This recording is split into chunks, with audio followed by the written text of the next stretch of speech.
Yo, good afternoon, everybody. How you doing? This is your coach Renz, and today I'm going to bring you guys a little bit behind my black curtain and letting you know what it is. Like, if you've seen the title, the 3 questions why at 9 years old I began my journey that ultimately caused me to leave Christianity and all other religions. Now, this is not to say that I became an atheist, because I'm not.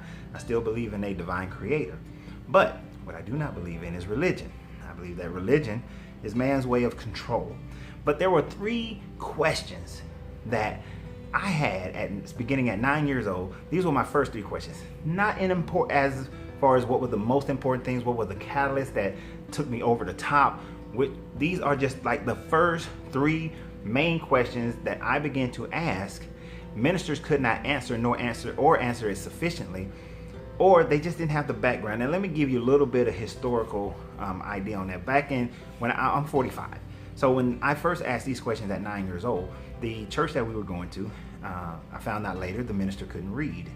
I also realized that I was told that back in those days, if a minister general was taught and just repeated the traditions of what they were told as they grew up, and so they really didn't have the historical background or study. And this is in the South. So they didn't have the information, they didn't have the study of it, so they couldn't really answer my questions intelligently nor spiritually. And because it takes intelligence in combination with spirituality to truly come to what is called truth. So without going too far into all of that, because I know right now some of you are saying, well, that's why you walked away, because you had bad teachers. But if you believe that the spirit guides the teachers, that people are called by the Spirit, then you have to understand that that is what I was under. Those who were called by the Spirit. So you cannot justify it by saying that their ignorance is the reason why they did not know and that I was under bad instruction, because if that's the case, then I can easily say that most people are under bad instruction because they're not being led by a spirit, but they're being led by the emotions of people or the pressures of society to maintain the status quo. So without further ado, let's get into number 1. And like I said, not in any orders of importance, but in order, these are in the order of they came to me. I recognized these questions, and I had questions to ask the ministers and elders and mothers and deacons and all these people, and they just could not answer my questions. Question number 1. It's the first thing that I heard at 9 years old that started me to say, well, what? What? So I remember the sermon vividly. The minister was standing up there. He's since passed. And he was talking about building wealth. He was talking about the virtues of becoming wealthy. He was talking about the evils of becoming wealthy. He said that, for the love of money is the root of all evil. Just the love of money is the root of all evil. Well, no, he didn't say the love of money. He said money is the root of all evil. Excuse me. Let me go back and correct that. He said money is the root of all evil, which first struck me because I thought myself, like most people would, if money is the root of all evil, then why are you asking for it? If money is the root of all evil, then why do Christians have it? Should we not be on a bartering system if money is the root of all evil? Should we not remove ourselves from handling this piece of evil, and we should go to a different system? That was my 9-year-old thought process. But then he justified it. He held up a sewing needle, and then what I thought was reading, he read from Matthew 19:24, where he said that it is easier for a camel to go through the eye of a needle than it is for a rich man to enter the gates of heaven. Now, to give you a little bit more on this, because people say, well, you got to read the surrounding stuff, or there's a deeper meaning, or it's an allegory, or it's hyperbole. Here's the thing. There was a rich young ruler. The rich young ruler came to Jesus and said, hey, man, I've been listening to everything you're talking about. It sounds really, really good. I've maintained all the 10 commandments. I haven't stolen. I honor my mother and my father. I have no God other than the Father. I do all that. I don't covet. I don't envy. I got that down pack. I ain't murdered. I'm good. And then Yeshua said, sell everything you own and then follow me. Dude went away crying. You see, back in those days, the Pharisees were teaching that if you were rich, that was God giving you approval, that you're headed to heaven because God has approved you by giving you wealth. So that was a huge teaching back in those days. So when Yeshua was saying that, hey man, that ain't it. That your right, you can't earn your way into heaven. You can't earn favor with the Father. You see, if it was explained to me like that, I might not have started asking too many questions at that point. But what was explained to me is that no, you're rich, you're going to hell. And this was a black, predominantly black church. Nah, it wasn't predominantly, it was all black church in Smyrna, Georgia. And they was saying that stop trying to become rich because money is the root of all evil. Stop trying to become rich, just be poor and then wait for heaven later. That was the message. That didn't sit well with me.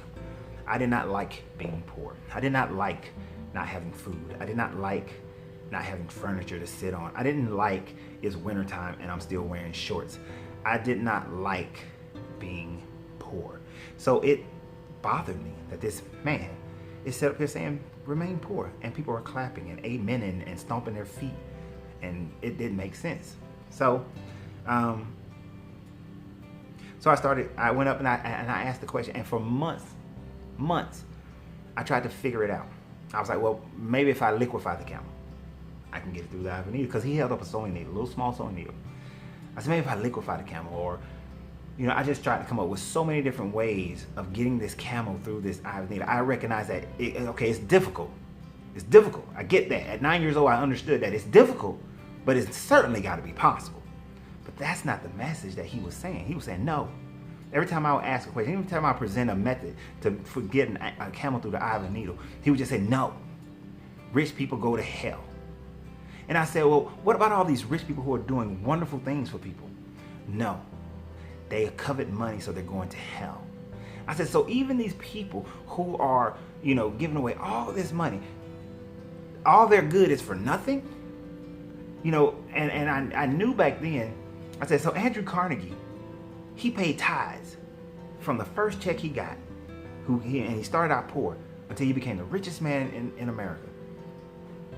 Built Tuskegee. This man went to hell because he was rich.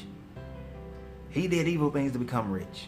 I'm not saying that the man was all good, but none of the good things mattered. His heart didn't matter. No, he was going to hell. So that's what I was taught. And that bothered me. And I get that you couldn't earn your way in heaven. And then I started researching on my own. This is what sent me to the library to start researching on my own, because a matter of months later, I found out that the minister couldn't read. So my thought process at 9 years old was, if he can't read, how can he tell me what's in this book?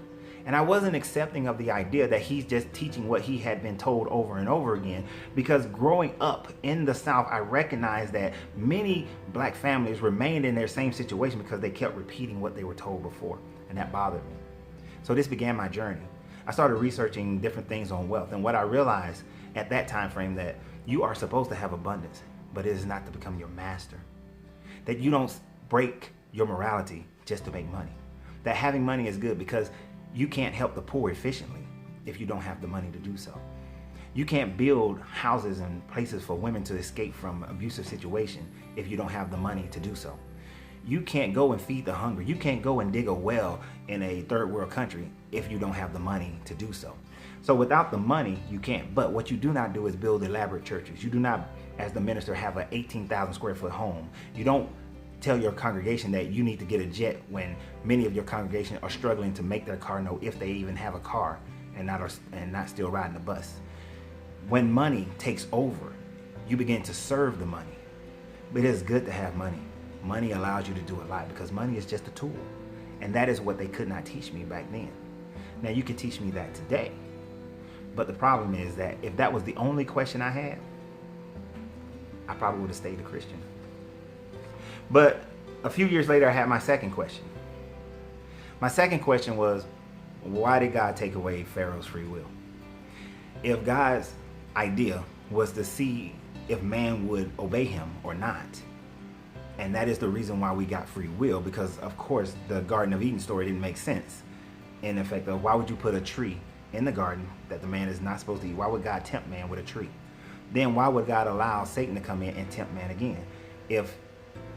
But it was explained that man's free will had to have free will. So I was okay. Man had free will. That's why it messed up in the garden. I get it. Until we got to Exodus. We got to Exodus. And in Exodus 4, and in Exodus 7, Exodus 14, God talks about how he specifically hardened Pharaoh's heart. And I thought that this was kind of crazy. If basically you're saying that if Moses would have went to Pharaoh and said, hey, let my people go, Pharaoh would have said, okay, get them. They're a burden. Anyway, we don't need them. Egypt is overpopulated. Take them. But God specifically said, I will harden his heart. Which is funny because later on he said, oh, because Pharaoh's heart is hardened, that's why he's not letting go. Now I got to cast down all these plagues. You hardened it. His heart's not hardened because he was just mean. You did it. So I was like, well, why would he take away his free will if they were just going to leave? Now, the general answer to that was always, well, God needs to be able to show his wonders so that the people will recognize who he is and they will then follow God. And we're going to come back to that a little bit later. But I was like, wait. Okay. I kind of get that. You want to see. You want to prove who you are. But shouldn't that proof also include the Egyptians? And I know people will say that many Egyptians left with them. Have no proof of that, but people just say it, right? And if that was his point, then at some point he would have let Pharaoh's heart go. But when we get to Exodus 14, he maintains the hardness of Pharaoh's heart so that Pharaoh will chase them. Now, is this so that he can have the last final big miracle of splitting the Red Sea? Okay. But then why did he have to kill Pharaoh and all his army when they came in chasing him? And then why did Egypt not become a Christian country right afterwards? If, you've done all these things, flies, gnats, kill the firstborn child, which we'll come back to that one. Kill the firstborn child. You turn the Nile into blood. You've done all these things to prove who you are to a people, but only to one group because you hardened his heart. Now I thought growing up that was the only time that he hardened somebody's heart. But then I saw that in Deuteronomy 2:30 that he hardened Sihon, the king of Heshbon, hardened his heart too. Now here's the funny thing about that. He didn't harden it. They wanted to go through his land. The Hebrews wanted to go through his land. But God said, hey, I'm going to harden this dude's heart so that he won't let you go through, just so you can go and conquer him. So what? You would have if God hadn't hardened this man's heart, he would have let the Hebrew just pass through. But he decided to harden the heart, let them raise their armies and come against them, just so the Hebrews can defeat them in battle. All that death, all those people, he hardened his heart just for a battle. And people say, well, what's the proof? What's the reason? There's no reason. Because the story of that continues in a vein that doesn't make sense. He hardened his heart. The Hebrews won, but they left no survivors. Understand, it says no survivor. It says killed all the men, killed all the women, and killed all the children. The children. Other places in the Bible, they killed all the men, killed all the women, killed the young males, but then they kept the women who hadn't been touched by man. So it didn't make sense to me. I was like, okay, you harden somebody's heart so they can have a battle so you can destroy a people. What? What happened to free will? Where's the free will? But in understanding that, it led me to my third question pretty much immediately after that question. And that's, why does God expect us to be better than him? Yeah, I said that. The God in the Bible expects us to be better than him. Let me tell you why. Let me give you a couple. I'm just going to give you a couple. There's tons. I can go so many directions with this. But just a couple. All right. Go back to Exodus with Moses. So he hardened Pharaoh's heart. They leave. He kills all the people. He doesn't go back for the children of Egypt. He doesn't say, okay, I've done this so that I can prove a thing to both groups. No, he just, forget y'all. I'm not really worried about y'all. I'm picking sides. I'm picking my favorite. As a person, as a parent, I would never pick one of my children and say that you're better than the other one, or I love you more than the other. I love them differently, but I make sure that each one knows I am their father and that I love each one of them in their own way.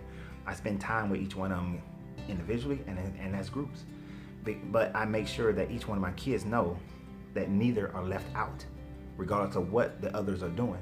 And even though some may be, my girls may be doing things that my son is not doing, I'm not going to show my son any slight because of that. He will grow in his own rate of speed as far as personal development. My daughters have grown a little faster, matured a little faster. That's fine though. I'm not going to shun my son. I'm not going to make sure the Red Sea comes down on him. I'm not going to kill his firstborn. I'm not going to send him plagues and that sort of thing. I may do things that are different with him, but but I'm not going to show favoritism. God in the Bible shows tons of favoritism to people who, for all intents and purposes, don't even know he exists or haven't done anything to him. And let's look at a few of those things. And also, sticking with the Exodus story, God is unforgiving. Unforgiving. In the Exodus story, there's Moses goes away. He's gone for about 3-4 months. He's up in the mountains. People are like, we don't know what happened to him. Not that they went up and they checked. Not that Moses said, I'll be back. But they like, okay, dude went up into the mountains, talked to God. Ain't seen him in a few months. Maybe God has abandoned us out in this wilderness. We don't know. They feel there's like orphan kids, right? So they said, Aaron, hey man, look, we need a God. Build us a calf, and it's going to represent the God that led us out of Egypt. Aaron, who, remind you, Moses was talking, but Aaron was performing all the plagues, right? He threw down Aaron's staff. Aaron raised his hands. He did all the plagues. Aaron hit his staff in the dust and created all the nets. Aaron did the work. So they build this calf. Aaron says, all right, give me all your gold. I'm going to make this calf for you. He makes the calf. Moses comes down. He's pissed. Well, first guy's like, hey, they down there tripping. So Moses comes down. He's pissed. Get the Levites. Killed 3,000 of them. You couldn't come down and say, hey, whoa. Y'all screwing up. Let me correct you. No, he just starts killing people.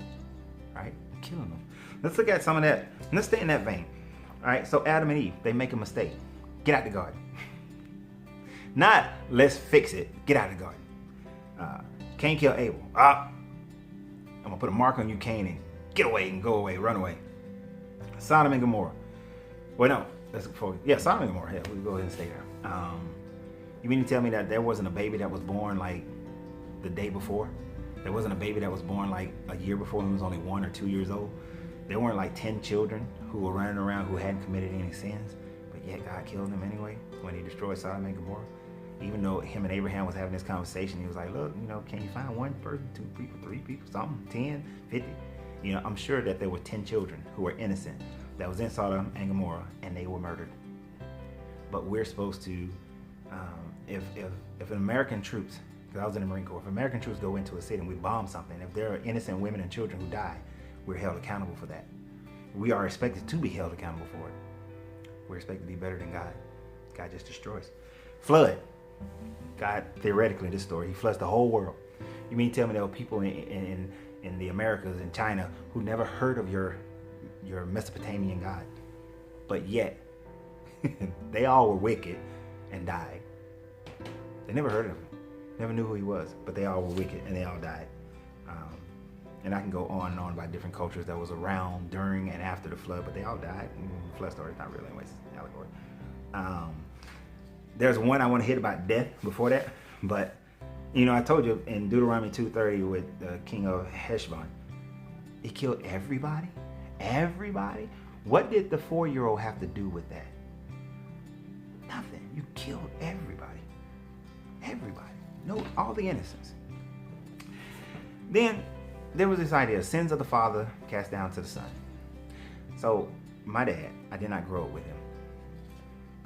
I do exhibit some of his personality traits, so I do accept that there are certain personality traits that are inherited, maybe 25%, 75% I believe is environment. But I did not grow up with my father. But what you're telling me is that mistakes and sins that my father committed, I was held responsible for. This is in Ezekiel, that I'm held responsible for the sins of my father. That doesn't make sense. I mean, and this goes all the way up. This is from day one, all the way up through Ezekiel. You're held responsible for the sins of your father. This really is a power thing. It's about keeping people underneath the thumb. In the Roman days, if you were born to a lanista, then you will pretty much stay in that realm of business. If you was born to a senator, then you will stay in that realm of politics and power. We still see this kind of thing today, where you are born into a certain family group. You can pretty much stay in there. If you're born in poverty, you're more than likely going to remain in poverty your entire life. It was a system of control for your breeding. Now, in our culture in America, you do have more of an opportunity to change your stars, but most of the time, people stay pretty much within 10% up or down. In this time, you're saying that whatever your father's saying that he committed, the burden of it is passed on to the son. How is that justice? How is that good? How is that benevolent? I had nothing to do with the sins that my father committed prior to me being born, but yet I'm being held accountable for it. Doesn't make sense. Then, one that struck me is God killed everybody.